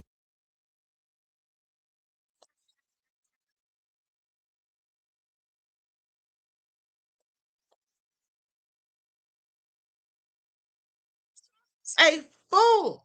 She said if they don't want voter ID, that means they want to cheat. Wow, this man is the king of gaslight and deflecting and projecting. Okay, because the only one that wants to cheat is him. Okay, the only one that wants to cheat is him. That's why he wants to have the feds, okay, the government in control of the elections rather than the states. So he can cheat in peace. Okay? Do y'all hear this idiot? Do y'all hear him? And then here's the thing too. I just fact checked him because he said, remember, he said no one's been able to say that this is the lowest crime rate in 125 years. No one's been able to say that in 125 years. Okay, so I looked it up. Now, the crime rate in the U.S. is down, okay, according to ChatGPT, but also it says we don't have complete data consistent consistent U.S. crime data covering every category back to 125 years. So claims that all crime overall is the lowest level in that full time span are not fully supported. Okay. So anyway, my thing is exactly that's why I said, how would he know that from 125 years ago? This man is so stupid. He just makes up stuff as he goes. Can't allow cheating in elections. Now, if we need to put in federal controls as opposed to state controls, remember this, they're really an agent. They're really accumulating the votes for who wins an election. If they can't do it honestly and it can't be done properly and timely, then something else has to happen. Will you trust the results of the midterms if Republicans lose control of Congress? I will, if the elections are honest. Look, I want the last one that wants to complain. I just had a great election. They say one of the greatest elections, you will agree, ever. Won all 7 swing states. Do y'all hear him? Yes, DJ Big Six, you're so right. DJ Big Six said he's a snake oil salesman, okay? That's exactly what he is. He's such a bull-isher. Oh my goodness, this man just runs game. Lame game at that, mind you. And then they said it's the best election ever, the greatest election ever. You'll agree. Tell that man he'll agree. And what makes it so good? It was just a darn election. It wasn't good. You won. Please. Are y'all hearing this? DJ Big Six said the greatest of all time, the best in the world. Okay? Phenomenal. I'm done. I'm literally done. Desmond, thank you for your contribution to the channel, beloved. I appreciate you. Okay, said I would have said, what about them birth rates? Right, when he was throwing a little shade. Okay, peace, love, and blessings. This is all nefarious. Let's continue. Won 84% of the counties in America. That's why the map is all red. We just had a great election. I believe there was cheating. I think there was cheating. Well, speaking of counties, what are you doing in Fulton County? It was too big to rig. Speaking of counties, what is happening in Fulton County? I'm not doing anything, but the FBI went in because it's been under I guess, review for years. The cheating that took place in Fulton County and in that particular Nobody knows state. what's in the warrant. Well, you're going to find out. Look, why would anybody be upset that they went in and they got the ballots, I guess, right? Again, they did this. That's been under review and under investigation for 4 years. And now they got a court order. You know, they got a court order signed by nobody knows what a the evidence respected but liberal yeah. judge, signed a court order allowing them to go in and pick them up. Well, you're going to know what the ballots say because they're right now inspecting the ballot. I'm not involved in it, but they are inspecting and checking the ballot. Why is Tulsi Gabbard there? I don't know, but you know, a lot of the cheating comes from it's international cheating. Did you all see how he skirted past that question? Why is Tulsi Gabbard? I don't know, but it's cheating. It's international cheating. Dude, do y'all hear this? Let me tell y'all something. What people have to do with Trump is you cannot allow him to lead the interview. That's what he does. Look at him. And then he talks over the reporter. At the end of the day, Tulsi Gabbard said that he told her to be there. But now he says, I don't know. And it's international cheating. Okay, let's continue. I am so through. Have people, they say, from China trying to. You put this on let me ask you, Social. do you think China tries to influence our election? We know that foreign governments try to influence a lot of things in this country. Therefore, she's foreign government. But you tweeted out some theories about Italians and satellites. I mean, do you believe that stuff? No, I didn't cheat. I sometimes will read truth. Yeah, I will read truth. But let me ask you this. If China or any of these countries are involved in our elections, that would bring her into it. And everybody knows that Russia, they talked about Russia, turned out to be a hoax. It was. Now, I want you all to pay attention to how he's sitting here trying to justify it. Now, you just said, Trump, that he didn't know when asked why Tulsi was there. I don't know. Then he says it's international cheating. Okay, so now it's international cheating. And so now you had her there because China and Russia are involved. Ooh, honey, the lies. They just keep coming. And he thinks of them real quick, too. Please pay attention. Never to be trusted. Hunter Biden, it wasn't Russia. Look, we have to have honest elections. Yeah. There should be nothing wrong with the fact that they went in, got ballots from a while ago, and they're going to look at them. And now they're going to find out the true winner of that state. And you know what? If there was cheating, which there was, but if there was cheating, it should be found because we can't let it happen again. Will you endorse in the 2028 presidential primary? I hadn't even thought of it, but probably, yeah. I mean, I'd be inclined to. I have great people. We have a great bench. We have a lot of people. But yeah, I think so. You've suggested that J.D. Vance, Vice President J.D. Vance, and Secretary of State Marco Rubio would be a tough ticket to beat. Who should be at the top of that ticket? Well, I don't want to get into this. We have 3 years to go. I don't want to, I have two people that are doing a great job. I don't want to have an argument with, I don't want to use the word fight. It wouldn't be a fight. But look, JD is fantastic and Marco is fantastic. How are they both doing a How are they great different? job. And I do think this, it's a great question. I think that's your most interesting question. Yeah. I would say one is slightly more diplomatic than the other. I think they're both of very high intelligence. I mean, they will do shows. They will do Joe Rogan as opposed to the opponent not doing it because they couldn't handle it. They will be able to do whatever they have to do. I think there's a difference in style. You can see the style yourself, but they're both very capable. I do think the combination of JD and Marco would be very hard to be beaten, I think. But you never know in politics, right? They say in the age of Trump, you never know. On January 21st, 2029, do you see any scenario where you are still president? I don't know. It would be interesting. But wouldn't it be terrible if I agreed with, if I gave you the answer that you're looking for? It would make life so much less exciting, right? It would be so much less exciting. But I only do this for one reason. Make America great again. And that's what we're doing. We're making America great again, greater than ever before. Our country is greater than ever before. And during a tour of the Oval Office, we asked about tensions with Iran. Should the supreme leader in Iran be worried right now? I would say he should be very worried, yeah. He should be. As you know, they're negotiating with us. I know they are, but the protesters have said, where are the Americans? You promised them we would have their back. Do we still have their back? Well, we've had their back. And look, that country's a mess right now because of us. We went in, we wiped out their nuclear. If I didn't take out, we have peace in the Middle East. Yeah. If I didn't take out their nuclear, think of it. If we didn't take out that nuclear, we wouldn't have peace in the Middle East because the Arab countries could have never done that. They were very, very afraid of Iran. Yeah. They're not afraid of Iran anymore. Are they trying to restart the nuclear program? Well, I heard that they are. And if they do, and I let them know, if they do, we're going to send them right back and do their job again. And we also asked about the Clintons' anticipated testimony to Congress over Jeffrey Epstein. NBC News broke the story today. I don't know if you saw it, that the Democrats are already saying, if you bring President Bill Clinton and he has to testify, we're bringing President Trump. What do you say to that? I think they might say that, but they've already brought me. See, I've been brought. They had me indicted many, many times. Many, many times. And the president had some surprising thoughts about former President Bill Clinton. It bothers me that somebody's going after Bill Clinton. See, I like Bill Clinton. I still like Bill Clinton. What do you like about him? I liked his behavior toward me. I thought he got me. He understood me. He was the one that said very famously that you don't want to run against Trump when there were 18 people. There was 18 people, including me, total.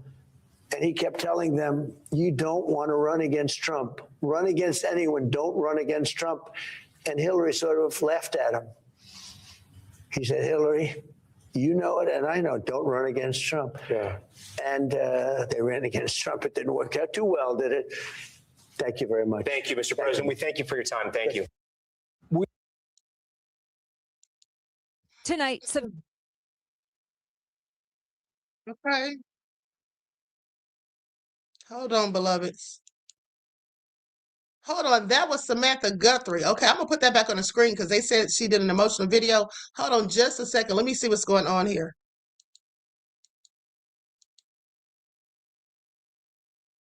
Okay, here we go. Our mom is our heart and our home. She's 84 years old. Her health, her heart is fragile. She lives in constant pain. She is without any medicine. She needs it to survive. Savannah referencing reports of ransom notes and pleading for her return. We need to know, without a doubt, that she is alive and that you have her. We want to hear from you, and we are ready to listen. We're also now hearing the 911 dispatch audio from the day Nancy Guthrie was reported missing. A white female, 84 years of age, 5'2" medium build, high blood pressure, pacemaker, and cardiac issues. On day 4 of the search, senior officials briefed on the investigation tell NBC News that investigators are looking into what appears to be blood found outside Nancy's home. They also say her pacemaker appears to have disconnected from its monitoring app in the early hours of Sunday morning. Today, the sheriff's department knocking down a report about a potential suspect, saying the sharing of unverified accusations or false information is irresponsible and does not assist the investigation. No suspect or person of interest has been identified at this time. NBC News is also aware of 2 reports of ransom notes sent to news organizations. NBC News has not seen those notes, and no law enforcement agency has substantiated them. Authorities are still trying to find any evidence, including that potential surveillance video from Nancy's home in the overnight hours. The sheriff told me it's unclear if that footage still exists. It only goes back so far, 2, 3, 4 hours, and then it starts taping over itself. We don't give up just because, oh, it's gone. We get with that camera maker, in this case, Google, I think it is, or Nest or whoever, and we say, can you help us with this? Google, which owns Nest, telling NBC News the company is assisting with the investigation. Let me tell you all something. I want you all to think about how the fact that Epstein was in so tight with these tech people. Okay, just think about how they could delete stuff and get rid of stuff. How they have such knowledge of AI. How they can just do all kinds of nefarious things to make something look like what it was or what it wasn't. Please pay attention. Okay, let's continue. On tonight, Sally Shamrell, a close friend of Savannah's who describes Nancy as a second mom, is helping organize a candlelight prayer service. What's the message you hope is sent tonight? On a personal level, I hope that Savannah and her siblings see that they are not alone, that we're all there riding this horrible storm with them. And Tom, we're outside Nancy Guthrie's home right now. It's a pretty active scene here. We've seen investigators here throughout the night. We've seen sheriff's deputies, Border Patrol, canines also. They even put crime scene tape up around the home. It's just been taken down. That's the first time they've done that. And clearly it seems they're looking for something. What that is, we don't know. But the timing is interesting since yesterday the sheriff said they had turned the home back over to the family. But tonight it's a very different scene from what we've seen over the past few days here. I don't want to wait that. Okay, so I hope that lady is found safe at the end of the day. I really hope she is. Okay, so now, what did you all think about the interview? So let me say this.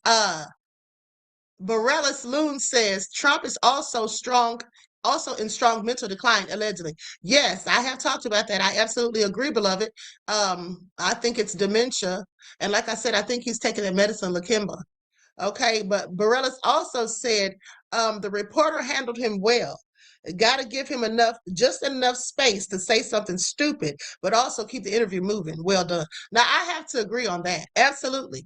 Okay, he will try to take over the interview, and you do need to give him space just enough because he's going to say something stupid, and we know he's definitely going to lie. Okay, we know he's definitely going to lie. So what they did was they did a fact check on the interview. In a wide-ranging Oval Office interview with NBC News, Tom Lamas, President Trump, he covered several topics from AI to possible U.S. attacks on Iran. He also claimed credit for the state of the economy, expressed hopes to push his immigration crackdown into 5 more cities, and declined to rule out attempting to run for a 3rd term. He's still talking about a 3rd term. Okay, I want y'all to pay attention. Now, here are some, and here, what nefarious plot is he deriving or coming up with, concocting, so that he can do that? Okay. Or already concocted, likely, because remember, Steve Bannon said that they had a way that Trump could run a third term. So I hope they all go to prison. Anyway, here are some of the top moments from the extended interview. More of their conversation will air exclusively during NBC's Super Bowl, 60 pregame. So, economy. Trump said he has been deeply frustrated with the Federal Reserve Chairman Jerome Powell's refusal to lower interest rates faster, now which the president sees as a potential boon for the economy. Pressed about whether the Fed was an independent body, Trump replied, I mean, in theory, it's an independent body, but I think, I'm a smart guy. I know the economy better than almost everybody. What? Trump's a fool. How would he know the economy almost better than everybody? What about economic analysts? Is he serious? Anyway, then they talked about Minneapolis and immigration. Trump said he hopes to push his immigration crackdown into 5 more cities, while insisting the operations are still highly targeted at what administration officials call worst of the worst. We know that's all BS. So we already heard all this. I'm trying to see where are they fact-checking him. They're just telling us what he said. But where's the fact-checking of it all? I don't know how they have this going, honey. I don't want to read all the way through it, but I tell you what, we fact-checked him. And, of course, we knew he was lying. We first knew he was lying, especially when he said 125 years, crime is at an all-time low, and nobody's been able to say that in 125 years, Who was doing the research back then? Who was making the documentation and recording all of that then, the crime stats, so that we could use them so far into the future, Trump? He is such an idiot. And talk about he's a smart guy, and he knows the economy almost better than everybody. Yeah, not. Absolutely not. Is he serious? Now, with that all being said, let's continue because we're almost out of here. I just want to bring you all to the moment in time when Ted Cruz told us, the public, the people, we the people, he told us to stop attacking PDF files. Did y'all see that? Did y'all see that when he made that comment? I'm like, is this man serious? Yeah, that's what he said. Let's go to the clip. This pattern keeps on happening. Now, Senator Booker also said we should have bipartisan agreement. I think that's a great idea. We should have bipartisan agreement. How about we all come together and say, let's stop murders? How about we all come together and say, let's stop rape? How about we all come together and say, let's stop attacking pedophiles? And tragically, this pattern keeps on happening. Now, Senator Booker also said we should have Isn't that sad? Isn't that a hot mess? You just told on everybody.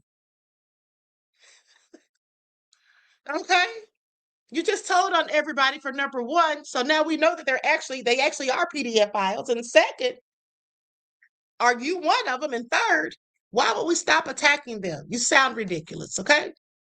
Now let's go to this video where this woman talks about Mark Zuckerberg's nefarious self, giving away that $65,000, honey. So you think he's slick or what? Listen, I've seen the Epstein files. Elon, I know you're in it. Peter Thiel, I know you're in it. Mark Zuckerberg, I know you're in it. So you better, Howard Nutlick, I know you're in it. You better come to me or it's game over. And hold on. It's the shade of it all. She said Howard Nutlick. His name is Lutnick with an L. She called that man Howard Nutlick, like he licks peanuts or walnuts. so Mark Zuckerberg enters the Epstein files. Pop this up. The Daily Specifically Trump's, might I say. But let's continue. Beast is reporting Jeffrey Epstein described a dinner with Meta CEO Mark Zuckerberg as wild in an email included in the latest dump of files connected to the convicted sex offender. Every single person that is trying to dismantle democracy right now, happened to be on Pedo Island, emailing Jeffrey Epstein, at dinners with Jeffrey Epstein, every single one of them. And I read a report yesterday that Meta, which Mark Zuckerberg owns, just donated $65 million to Republicans running in the midterms. $65 million. How broken is this system? How broken is it that Zuckerberg isn't hauled in front of Congress? Not to mention all of the problems with social media, with predators online. Trump said, listen, I've seen the Epstein files. Elon, I know you're in it. Peter Thiel, I know you're in it. Mark Zuckerberg, I know you're in it.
I'm sorry. Thank you all, beloveds. Okay, I forgot I was muted.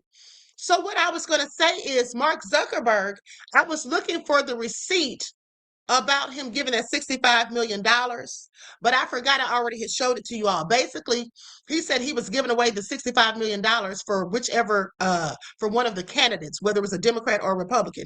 And I said that just further goes to show how these people just, they give what they call donations, but to me, it's bribes. In my opinion, these are bribes oftentimes. They'll say it's a donation, and that's a good way to put it, especially when you're dealing with politicians. I want you all to think about how things can be so corrupted through all the realms of government. Like, I really do think that this cabal runs the government now. Okay? Because look at all this stuff in the files. All these politicians, and then let's not forget what Idi Amin's son said about these politicians in the U.S. being blackmailed by the people in that country over there that they tell us not to talk about. Because they have videos of them. Oh, that reminds me. Let me show you on my video that I did about that on TikTok. Yeah, because they have videos of this stuff. See, when they said that there's, when they're releasing all these files, and they said months ago, right? Remember, oh, we released all of the files. No, you didn't, because you're still releasing stuff. And this still isn't even all of it, because supposedly there's about another 3 million files. But at the end of the day, these people are so nefarious. Hold on. Let me pull this video up.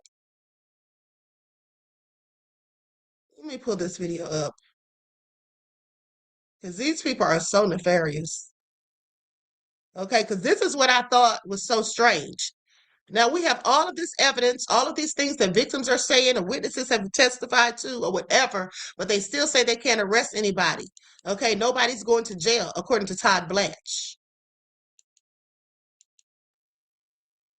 Hold on.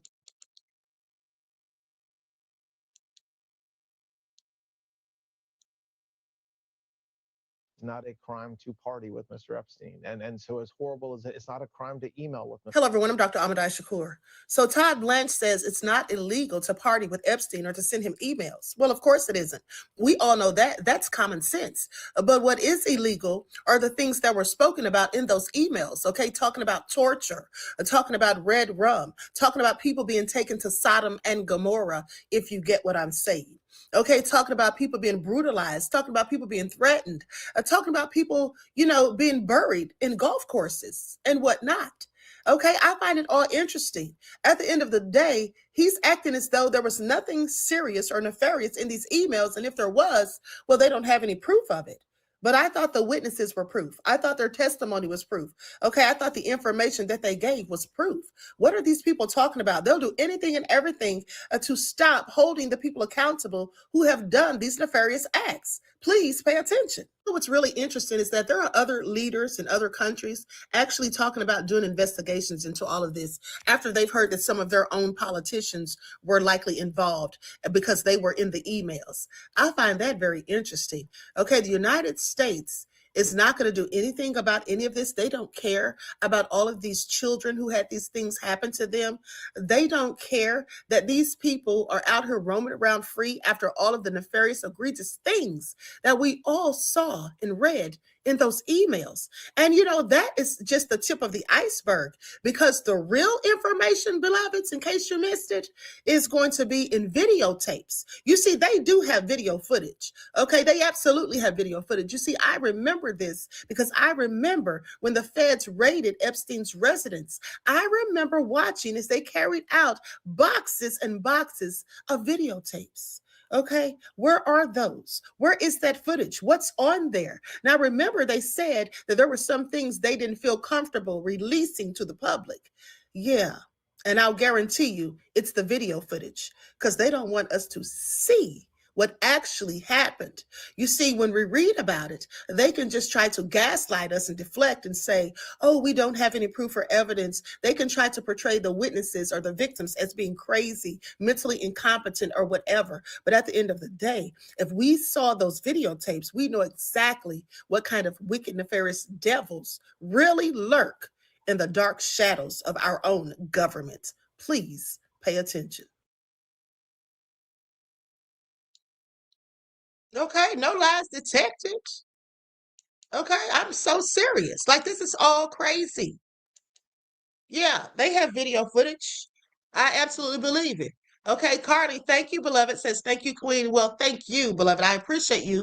Okay, thanks for your kind words and your contribution to the channel. Peace, love, and blessings. Okay, this is all real crazy at the end of the day. Definitely, I believe there is footage, and I even believe that there are some snuff films that were made. Okay, because they talk about a lot of people, they talk about murder in there. Okay, they talk about people being killed, even babies and all of that stuff, cannibalism, all sorts of sick things. And you mean to tell me Todd Blanche thinks there's no way? He's talking like it's not a crime to go to his parties. It's not a crime to email him. No, those are not crimes. But what about the crimes that were mentioned? How are they acting like these witnesses, what they say doesn't matter? Can you imagine being one of those witnesses and putting your life at risk by coming forward and telling these details, which are so scary, okay, to even think about, let alone live through, only for the people that did it to get away scot-free? Nobody's getting any consequences. They're sweeping it all under the rug.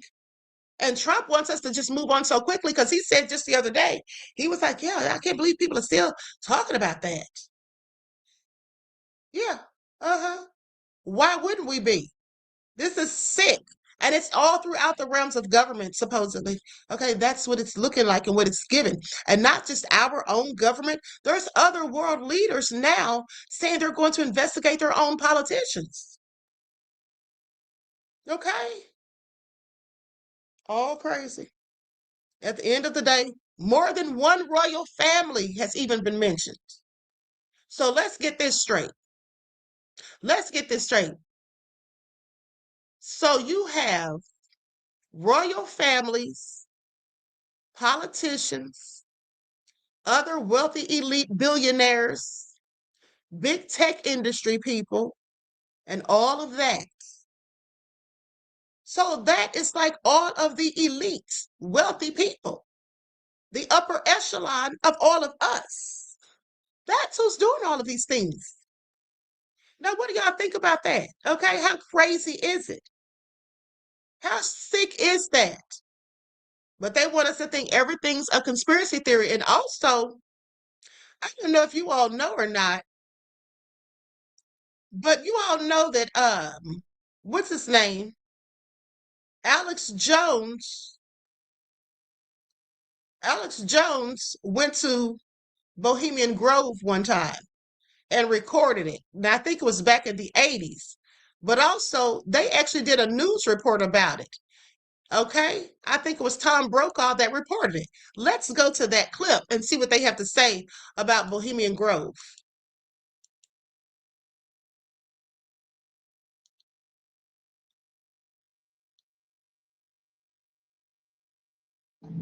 Defense Secretary Caspar Weinberger canceled plans to go to Bohemian Grove in California this weekend because of the possibility of more flare-ups in the Lebanon crisis. But even without the Defense Secretary, the Bohemian Grove will not close down for lack of power. What is the Bohemian Grove? Well, it's a kind of summer camp for the powerful, an all-male gathering in great secrecy. More from Dennis Murphy. George Shultz, Henry Kissinger, and West German Chancellor Schmidt arrived by car. The chairman of General Motors and U.S. Steel came in by private jet. If you would look at the guest list over a period of 5 years, I don't think there would be anybody of any importance in America who was missing from that list. Cabinet officers and captains of industry are going to summer camp at Bohemian Grove. Now, I want you to pay attention to what he just said. Don't miss it. Don't miss what he just said. He said that he doesn't think there's anyone of importance in America who wasn't there. Okay, now marinate on that. Okay? Grove, an all-male retreat secluded in the Redwood Forest 2 hours north of San Francisco. Outsiders are not invited. What's hidden away is a little bit of Boy Scout camp and a lot of fraternity hokum. There are rituals, bonfires, and the burning of effigies. The members live in lodges with names like Wolf and Caveman. Gerald Ford, Henry Kissinger, William French Smith, and George Shultz are bunkmates at Mandalay Camp. President Reagan's camp, Owl's Nest, is famous for its Eggs Benedict and Ramos Gin Fizz breakfast. But for the most part, stories about what happens in these redwoods are hard to come by. A campground statue reminds Bohemians to keep their mouths shut about the Grove. I've heard a lot of good music there. I've met a lot of interesting people, and I look forward to listening to music again. But there are employees who tell tales out of school. I mean, half of these guys, from what I can tell, stay loaded or stay bombed, the entire time that they're there. I mean, they stagger into breakfast and stagger out from dinner. But at the same time, they're talking business. And sometimes those business talks send ripples far beyond the Grove. Sociology professor William Domhoff. Reagan and Nixon talked at length in 1967 in the Grove to decide who would go first in Republican primaries. While decision makers are cementing friendships, protesters outside the gate are keeping a vigil. To them, the Bohemian Grove is an all-white, all-male, undemocratic policy-making arm of the government. They want the Bohemians to go home. But summer camp won't end until next week. Dennis Murphy, NBC News, Monte Rio, California.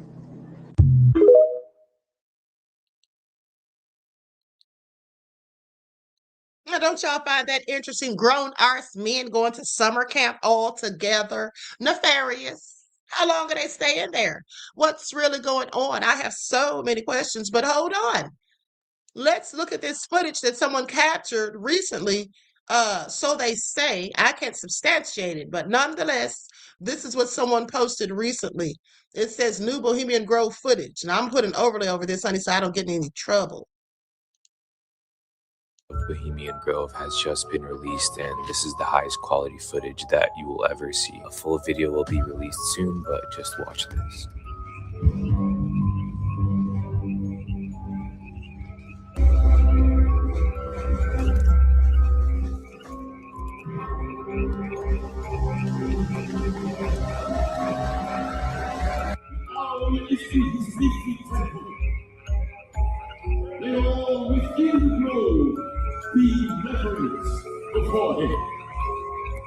New footage of Bohemian Grove has just been released.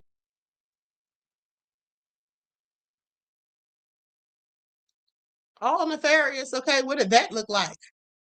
Okay, and then they said in the news report that they have rituals. Okay, that's what they said they have rituals, honey, and burning of effigies. I find it all interesting. Okay, hold on. There's two more things I want to show you all. Ooh, honey, did y'all hear this?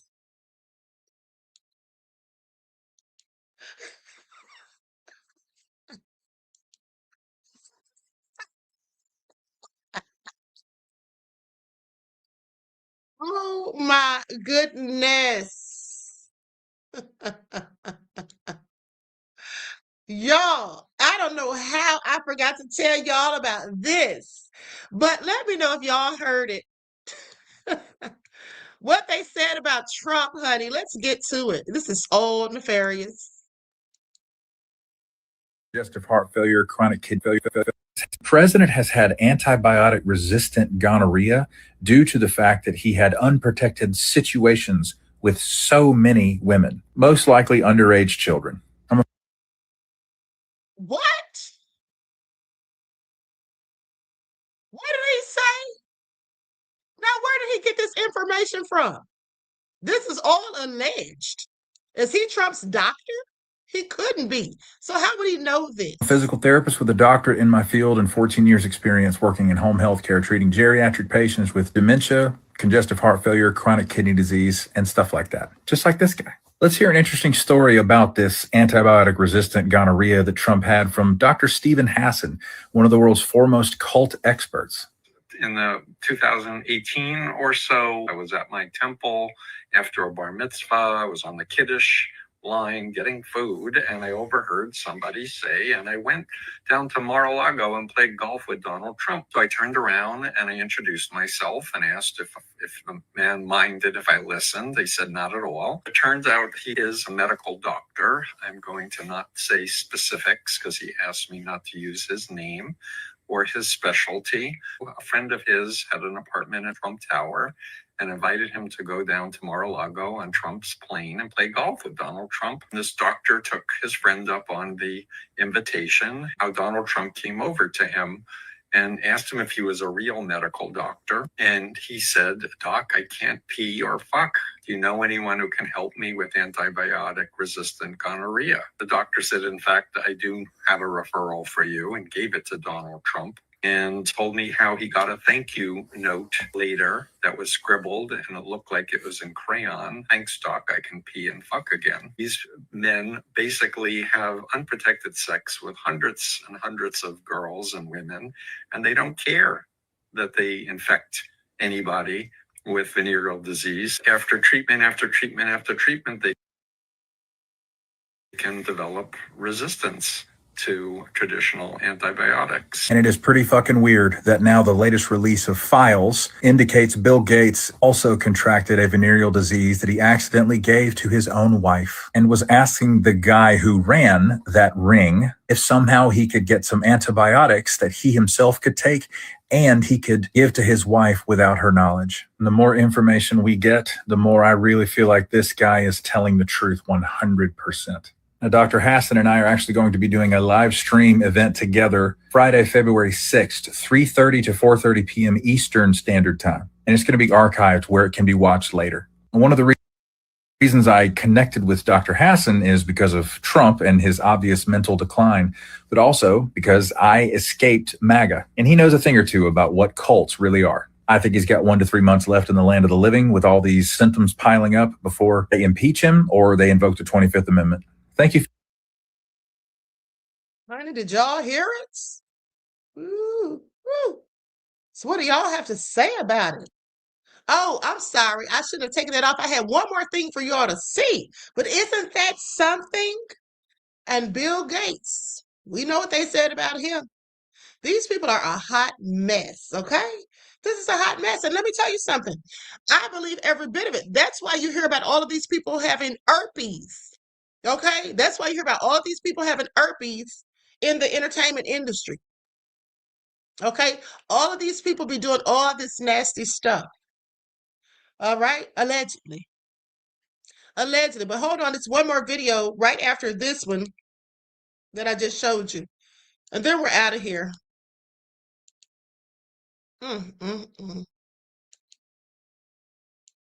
Oh, and this is what I was going to say too. The young man that he showed in the photo, and he said the more he learns, the more he starts to believe that what this young man says is true. Oh yeah, we're going to talk about him. I meant to tell you all about him already. I mentioned him to you the other day. That's Sasha Riley. Okay, that's Sasha Riley. And I told you all that I was going to talk about him. So it's two people we're going to talk about tomorrow. Sasha Riley is one of them. Okay. I also have some footage from a victim who went through some of this satanic stuff. Okay, and was victimized. And her story, I found out is recently. I put it together. It's linked to the Epstein stuff. Okay, so now with that all being said, Republicans are saying that Democrats don't care about women and girls, but they're also mad that we are still talking about the Epstein files. Okay, this is a massive cover up, and their hypocrisy is absolutely staggering. Okay, so let's get into it. Wow, there's a lot to say here. The gentlelady from Wyoming said that she doesn't understand why we brought up the Epstein files 20 times. Mr. Raskin made it 21. I'm going to make it 22. The reason we brought up the Epstein files is because you all keep telling us that we don't care about women and girls. That statement has been made over and over and over and over again. So let me ask a little simple question, though there's not very many of you over there on that side. How many of you signed the discharge petition to bring the Epstein Transparency Act to the floor? Anybody over there? Because Mr. Massey's not there. He did. He led that. I give him tons of credit for that. Did anybody sign that discharge petition? Don't see a single hand being raised. How about on our side? Members, how many of us signed the discharge petition to bring the Epstein Transparency Act to the floor? Yeah, every single person on this side. We wanted to investigate every single pedophile and pedophile protector that was in that Epstein ring. And you have the temerity over there to tell us that somehow we don't care about women and girls. Have you spent any time with those survivors? Because we have, right, ladies? We have, all of us. Gentlemen as well. Oh, I see that there are so many ladies on this side and there's one lady on the Republican side. I don't know what it is about your party that doesn't seem to want to have women run over there in your party.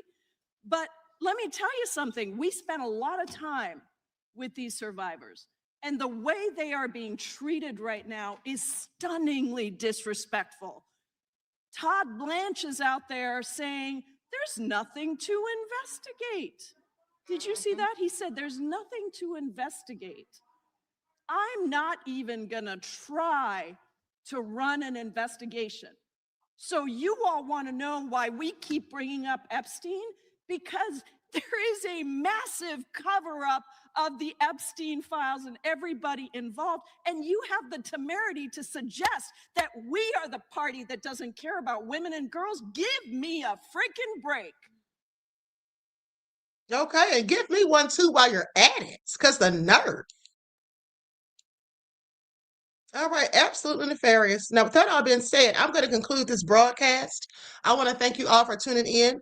Okay, I will probably be back later around 6:30 or 7. Okay, so until then, everyone have a blessed rest of your day. Each one teach one. That's how we grow and thrive. Do something productive, constructive, but never destructive. And always remember, beloveds, to keep the Most High first in your lives. Peace.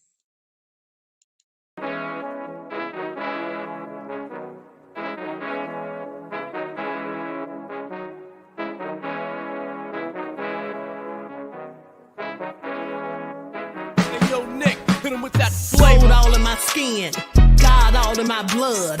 Kings all in my circle, you touch one of mine and you're done. They show no love for the queen, why you hating on me?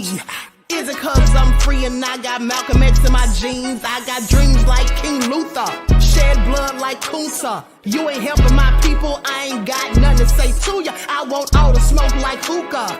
Talking reparations, America won't be great until they give us compensation. I'm like, I'm the hottest right now. See a bunch of lames out here trying to jock on my style. They be doing too much. I'm the queen, it's too easy. It's like they all at Popeyes, how they be talking so greasy. I just sit back and laugh while these haters get madder. So nefarious how they don't want my pockets with cheddar. I tell them they can do better. These snakes in the grass can leave a bite on your ass, cause y'all be trusting too fast. I got my foot on the gas, other one on they necks. Dropping receipts on haters, you better show some respect. I'm never facing regrets, we only facing the threats. Running through every challenge like a relay, break no sweat. It's a cold game, so I got that blanket with me. Now that my people awaken, ain't no going to sleep. I do not play by my piece, this time I'm playing for keeps. You talking slick, but when I see you like them ends, we gon' meet. And I got gold all in my skin, God all in my blood, kings all in my circle. You touch one of mine and you done. They show no love for the queen, why they hating on me?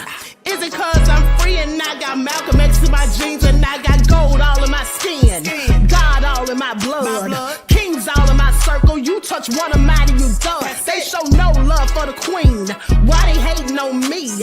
Is it cause I'm free and I got Malcolm X in my jeans and I got